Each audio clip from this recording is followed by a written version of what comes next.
De Salvador Borrego, ¿Qué pasa con Estados Unidos? Capítulo 7. Edición, 1999. Producción: Alejandro Concha Gajardo. www.alejandroconcha.com. Capítulo 7. Reservas vitales. Acosado desde el primer momento. Ronald Reagan ganó abrumadoramente las elecciones de 1980.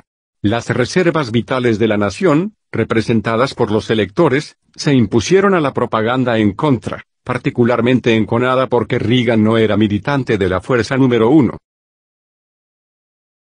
Se le atacó por su edad y hasta se decía, aunque sin probarlo, que años antes había comentado entre sus íntimos que en la Segunda Guerra Mundial se combatió al enemigo equivocado, como lo afirmaba el general Patton, y que Estados Unidos debía haberse aliado con Alemania y Japón para acabar con el bolchevismo. Durante su primer mes de gobierno, Reagan reanudó la ayuda a El Salvador, que había sido suspendida por Carter. Además, nombró como secretario del Departamento de Estado al general Alexander Haig, positivo veneno para los comunistas. Ambas decisiones le acarrearon muchas críticas en los grandes medios de difusión.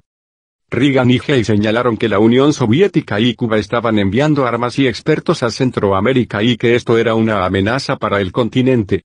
Al segundo mes del nuevo gobierno el general Haig publicó el libro blanco para demostrar que suministros soviéticos y cubanos estaban llegando a Nicaragua y El Salvador. Poco después, en marzo, Reagan envió consejeros militares a San Salvador y triplicó su ayuda para frustrar la ofensiva guerrillera que tanto había crecido en los últimos meses de Carter. Simultáneamente, la propaganda contra Reagan y Haig se tornaba más violenta. Ese vendaval propagandístico fue irradiado desde Nueva York a todo el mundo, como por consigna. Excelsior, de México, decía el 5 de febrero que el régimen de Reagan usaba un tono sumamente agresivo, amenazador e irresponsable en materia de política exterior. No valora que los pueblos están decididos a ser libres, independientes y soberanos. El día 12 agregaba: México no dará un solo paso atrás en sus relaciones con Cuba, pésele a quien le pesare, y suceda lo que sucediere. Entretanto, el general Haig demostraba que Cuba era la base desde la cual se nutría el terrorismo en Centroamérica, y que era ahí donde debería actuarse para cortarle el paso al enemigo. Sobre el particular seguía suministrando fotos aéreas e informes de servicios de inteligencia. El 27 de febrero The New York Times decía: ¿será posible que haya un motivo racional tras la locura de ligar el prestigio del presidente Reagan al de la Junta de la República Cafetera? Acusaba a Haig de amenazar a Cuba y volvía a preguntar: ¿todo por El Salvador? Luego calificaba de machismo la actitud de Reagan acerca de El Salvador. Tales ataques lograron, al parecer, frenar ciertos preparativos relacionados con Cuba y Nicaragua. El 14 de marzo The New York Times, secundado por el Washington Post, hizo un balance de los 2 primeros meses de Reagan y afirmó: después de 8 semanas en el poder, la nueva administración está moderando sus políticas e incluso su lenguaje. No mucho, pero sí notoriamente. Han convencido al país de que el problema en El Salvador es importante, pero ya no hablan de la crisis de Centroamérica como si fuera una amenaza. Agregaba que Haig era belicoso halcón, pero que estaba siendo amansado.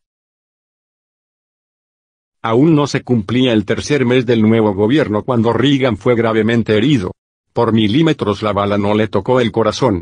Inmediatamente los grandes medios de información se apresuraron a decir, antes de toda investigación, que el frustrado magnicida actuaba solo, que no tenía cómplices, que no era miembro de ninguna conjura. ¿Cómo lo adivinaban?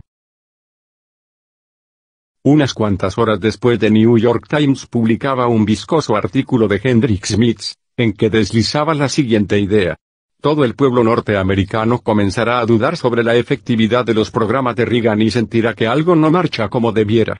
Tal era la conclusión acerca del atentado. En México, el Universal decía que Reagan, partidario de la violencia, ha sufrido en carne propia el fruto de su política. 2 de abril. Al entrar Reagan al hospital, el secretario Haig declaró: todo está bajo control. He asumido la responsabilidad de mantener la situación en el país bajo control hasta que arribe el vicepresidente de Estados Unidos. Y eso fue pretexto para que la maquinaria informativa se lanzara en su contra. Que no debía haber dicho nada. Que no le correspondía tomar ninguna decisión. Que debió haber esperado, etcétera, etcétera. Era evidente que la presión iba en aumento. Poco después Reagan cedió terreno y le redujo facultades al secretario Haig, poniéndolo en cierta forma bajo un Consejo Nacional encabezado por George Bush, que había sido adversario de Reagan. Finalmente, el general Haig se vio tan limitado en sus acciones que renunció. Fue sustituido por George Shultz, quien tuvo el visto bueno de la fuerza número 1, pues para él no se produjo ninguna crítica. Producción: Alejandro Concha Gajardo. www.alejandroconcha.com. Cogobernando con los adversarios. En ningún momento Reagan pudo gobernar libremente ni realizar todos sus planes. Siempre se vio limitado, acosado por la corriente de sus adversarios, ubicados en la alta esfera financiera, en el Congreso, en el Departamento de Estado, en el Consejo de Relaciones Exteriores y en los medios masivos de información. Ciertamente Reagan contó con la simpatía de los electores, refrendada en 1984, pero estos no pueden participar en cada decisión gubernamental, ni contrarrestar a los que sí pueden hacerlo a cada momento. Apenas Reagan envió 56 asesores militares a El Salvador y le concedió $261 millones en ayuda militar y económica. Un grupo de liberales de la Cámara de Representantes alegó que la Ley de Ayuda Extranjera, de 1961, prohíbe ayudar a gobiernos que tengan un patrón de violaciones de los derechos humanos. Y afirmaron que en El Salvador había represión. Una delegación del Congreso americano, encabezada por el líder de la mayoría, Jim Wright, visitó San Salvador y les advirtió a las autoridades que deberían ser moderadas o se les suspendería la ayuda. Abril 9 de 1982. En tanto que los guerrilleros recibían pertrechos incondicionalmente, el ejército salvadoreño se vio obligado a combatirlos con limitaciones. La fuerza número 1 actuó contra Reagan en el interior y en el exterior de Estados Unidos. Un síntoma de esto fue la declaración franco-mexicana en la que se les dio a los terroristas de El Salvador el reconocimiento de fuerza política representativa. El presidente López Portillo estaba así alineándose con la fuerza número 1, en contra de la política de Reagan. La prensa mexicana, con raras excepciones, también ha hecho lo mismo.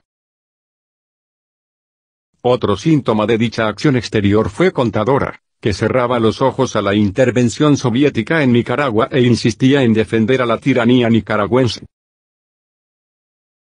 Siempre que Reagan pretendía ayudar a los insurgentes antisandinistas, se levantaban voces de censura dentro y fuera de Estados Unidos, y en cambio Castro Ruz podía seguir operando con 40.000 milicianos cubanos en África para imponer regímenes comunistas. Todo esto que en apariencia se ve contradictorio o inexplicable, obedece a que Reagan tuvo que compartir el poder con más de 80 miembros del Consejo de Relaciones Exteriores, que no eran reaganistas. Muchos de sus viejos amigos se sintieron amargados por esa situación. Hasta para expedir leyes de protección a la familia y en contra de la pornografía tropezó Reagan con violenta oposición. Su empeño de crear un techo protector contra los misiles soviéticos fue atacado y ridiculizado como la guerra de las galaxias.